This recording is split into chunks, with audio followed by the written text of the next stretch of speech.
तो आज हम स्टार्ट करने वाले हैं अपनी स्टोरी ऑफ विलेज पालमपुर। ये एक्चुअली इकोनॉमिक्स का फर्स्ट चैप्टर है, आपकी बुक की इकोनॉमिक्स बुक का फर्स्ट चैप्टर। इस चैप्टर में हम एक विलेज की कहानी के थ्रू जानेंगे वहाँ की इकोनॉमिक एक्टिविटीज़ के बारे में।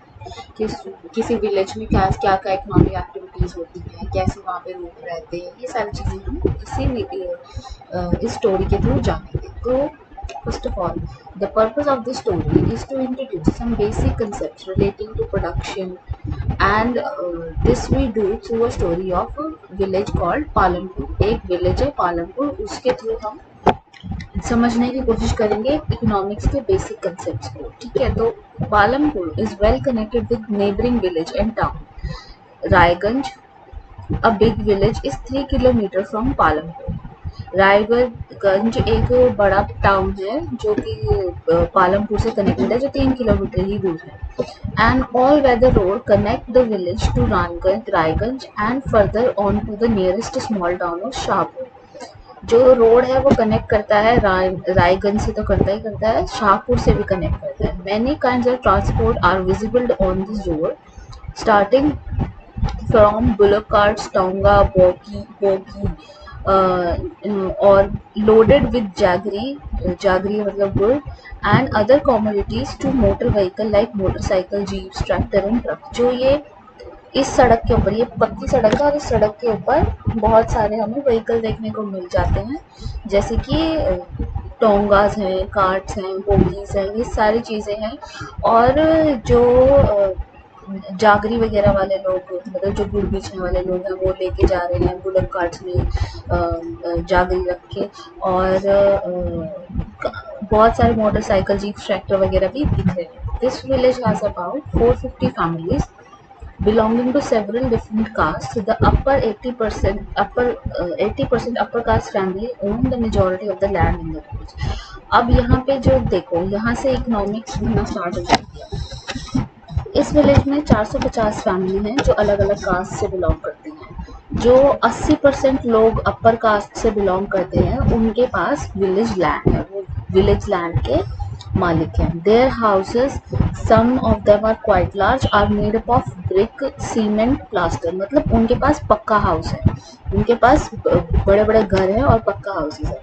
The SC comprise 1/3 of the population and live in one corner of the village and in much smaller houses, some of which are mud and straw।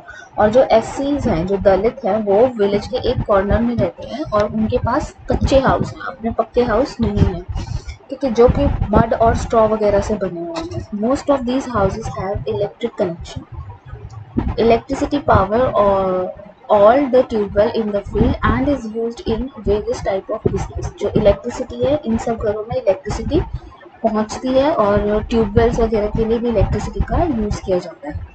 Palampur has 2 primary school and 1 high school. Palampur के पास 2 primary school हैं और 1 high school है। There is primary health centre run by government and 1 primary dispensary where the sick are treated. यहाँ पे एक primary health centre है जो कि गवर्नमेंट का बनाया हुआ है, और दूसरा एक प्राइवेट डिस्पेंसरी है। प्राइवेट मतलब प्राइवेट क्लिनिक है एक तो, और एक क्या है, एक गवर्नमेंट हॉस्पिटल है। ठीक है, the description above shows that the Palampur has fairly well developed system of road transport, electricity, irrigation, schools, healthcare। Compare these facilities with those in your nearby village। जो ये विलेज है, जो पालमपुर बताया जा रहा है, वो कंपैरेटिवली एक डेवलप्ड विलेज बताया जा रहा है, जहाँ पर रोड भी है, जहाँ पर पानी की सुविधा भी है, ट्रांसपोर्ट है, इलेक्ट्रिसिटी है, इरिगेशन है, स्कूल्स भी है और हेल्थ सेंटर भी है। तो ये क्वाइट डेवलप्ड सा गाँव है ना। The story of Palampur, an imaginary village, will take us through the different type of production activities in the village. In village across India, farming is the main production activity. The other production activities referred to as non-farm activities include small manufacturing, transport, shopkeeping, etc। जो दूसरे कुछ तो farm village में जो है वो farm related activity है ना, जो मतलब खेतों में होती है, ठीक है। और कुछ और एक्टिविटीज़ हैं जो कि जैसे कि ट्रांसपोर्ट की एक्टिविटी है, दुकान खोल के बैठ गया है कोई, या मैन्युफैक्चरिंग की एक्टिविटी है, वो छोटी मोटी एक्टिविटी भी है। We shall take a look at both of these type of activity after learning a few general thing about production। हम इन दोनों एक्टिविटीज के बारे में जानेंगे। Okay, organization of production. The aim of production is to produce the good and service that we want. जो production होता है उसका एम क्या होता है? प्रोडक्शन का एम होता है गुड एंड सर्विसेज प्रोड्यूस करना। गुड्स एंड सर्विसेज मतलब गुड्स मतलब सामान, और सर्विसेज मतलब ये जो सेवाएं होती है वो आपको देना। प्रोडक्शन का मेन मुद्दा ही यही होता है। There are 4 requirement for production of goods and service. 4 production के लिए, किसी भी चीज़ के प्रोडक्शन के लिए 4 चीज़ें चाहिए होती हैं। वो है, the first requirement is land and other natural resources such as water, forest, mineral etcetera. तो पहली रिक्वायरमेंट तो है लैंड, और उसके साथ साथ दूसरे नेचुरल रिसोर्सेज जैसे वाटर, फॉरेस्ट, मिनरल्स एक्सेट्रा। ठीक है, तो दूसरी रिक्वायरमेंट है लेबर, जो कि लेबर उस लैंड पे काम करेगी, है ना। जैसे मान लो खेती है, तो खेत में पहले एग्रीकल्चर करने के लिए हमें क्या, कुछ भी प्रोडक्शन करने के लिए पहले तो हमें लैंड चाहिए, खेत चाहिए, फिर उस खेत के ऊपर काम करने के लिए लेबर चाहिए। तो सेकंड रिक्वायरमेंट है labour, that is the people who will do the work. Some production activities require highly educated worker to perform the necessary task. कई चीज़ों के लिए कोई हाईली एजुकेटेड वर्कर चाहिए होता है। जैसे मान लो आपको कोई सॉफ्टवेयर बनाना है, ठीक है, तो सॉफ्टवेयर बनाने के लिए तो हाईली स्किल्ड लेबर चाहिए होगी जो काफ़ी पढ़ी लिखी हो, है ना। Other activity require worker who can do manual work. कुछ एक्टिविटीज़ में ऐसे वर्कर चाहिए होते हैं जो मैनुअल वर्क कर सके।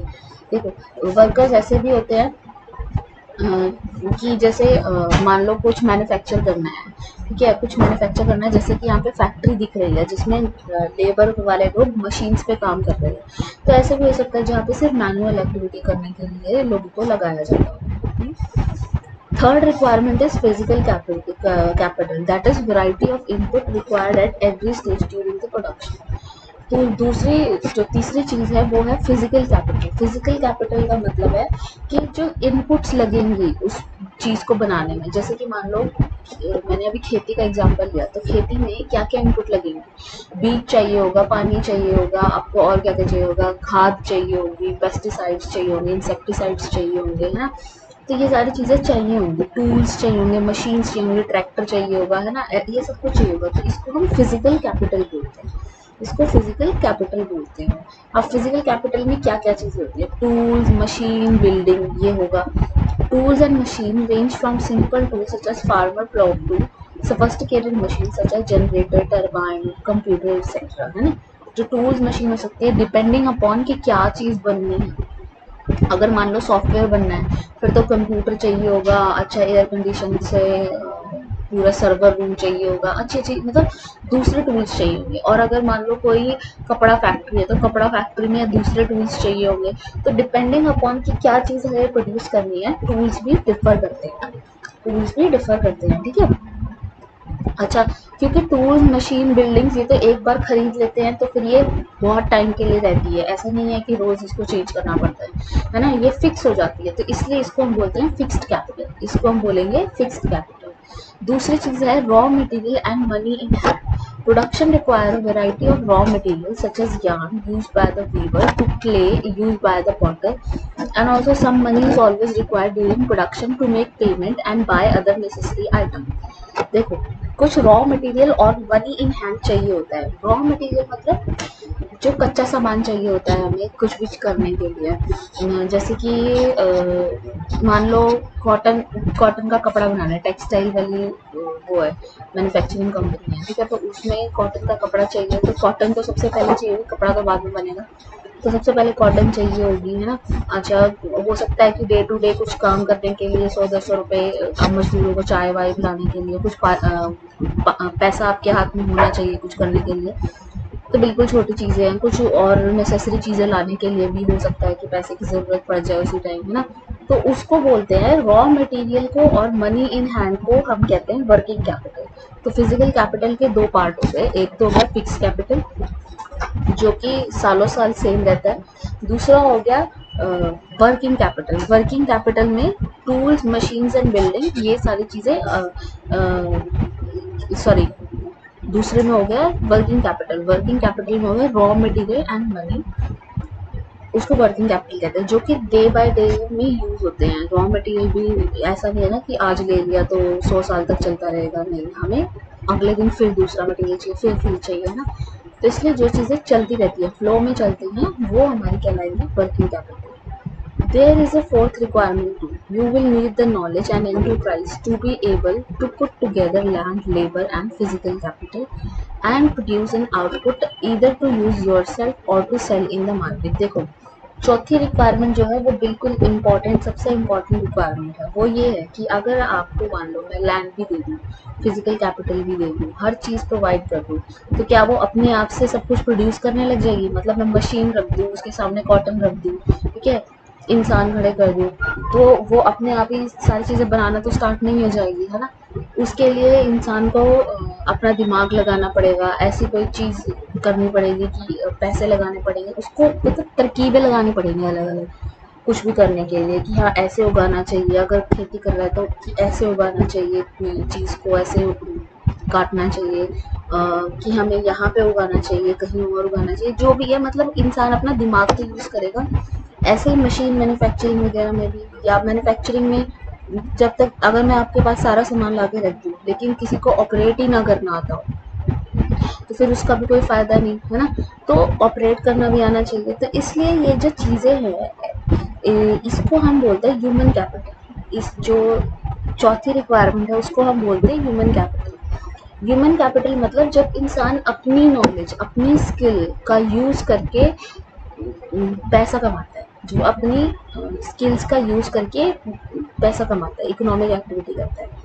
In the picture identify land, labour and fix capital in use production. अब यहाँ पे पिक्चर में कौन से फिक्स्ड कैपिटल कौन सा है? जो मशीन यूज हो रही है ना, जो मशीन यूज हो रही है वो तो फिक्स कैपिटल है, क्योंकि मशीन तो ऐसा नहीं है कि रोज बदली जाती है या रोज ठीक करी जाती है, तो वो तो फिक्स कैपिटल है। ऐसे ऐसे ही हमें आइडेंटिफाई, ये लेबर लगे हुए हैं जो काम कर रहे हैं उसके ऊपर, है ना।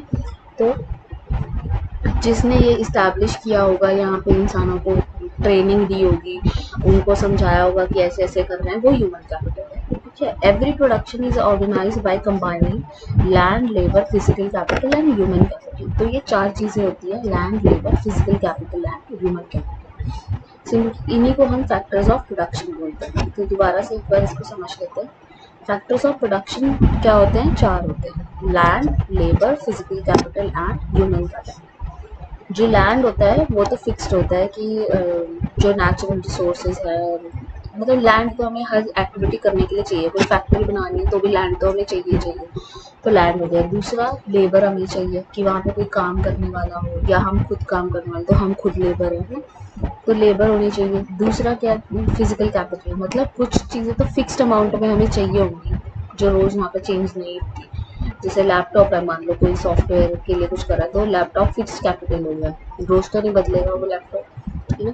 तो फिजिकल कैपिटल हो गया। फिर फिजिकल कैपिटल में फिक्स कैपिटल हो गया।